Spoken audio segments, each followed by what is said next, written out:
Nĩ magana ma aikari a kaunti ya Nakuru makiria ria kuma mwena wa ndege Dimolanet kuria gutanyitwo gwako kiharo kia ndege aria mareyumiritie kuheana mawoni mao mauria mangienda kiharo kiu giakwo. Makiruta mawoni mao mbere ya Governor Lee Kinyanjui uria uratongoretie igongona riri ni maririte marihi ma migunda yao iria kuhuthika waki-ini ucio magatabanio ihinda-ini riria riagiriire niguo matikanagie na ihinda iritu guthamira kundu kungi. Sisi tumejenga manyumba, tumedevelop na pesa kidogo kidogo mpaka imekuwa pregnant. Serikali ya Kenya ama serikali ya kaunti ya Nakuru ikadecide sasa hapa tunaweza kuja kuweka mradi ya airport. Na wakidecide hiyo maneno, Bwana Gavana, ninakuheshimu. No walidecide kwa ofisi yenu kwa town, na watu wa ndege ndio mwenye alipako alikuja alikuwa involved asimame juu atuambie alikuwa anasimama on behalf ya nani. Plot ingine kwota inalipwa milioni 30.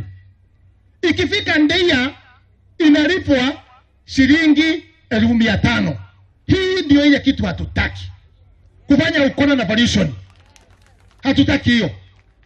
Na mimi nasikia wengine wakisema ate kiwanja yetu hapa ate ni ya milioni 5, ni ya milioni 4. Milioni 4 wapi? Kiwanja yetu hapa is from 10 million onwards.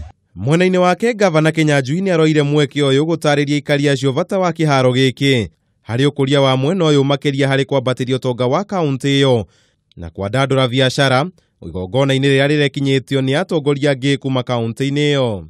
Tumekubaliana tujenge airports. Niguo kana tiguo?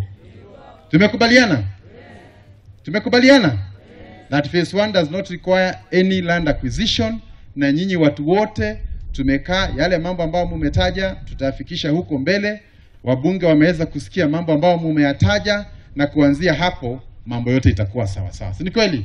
Kiharo giki giakwo gigukorwo ari gia keri gitaro-ini kia gatagati ka bururi thutha wa kiria kia Nyaribo kaunti-ini ya Nyeri kiria kiarugoririo mweri wa 10 mwaka muhituku. Handu-ini ha Kameme TV, Njĩta Kamau wa Mwangi.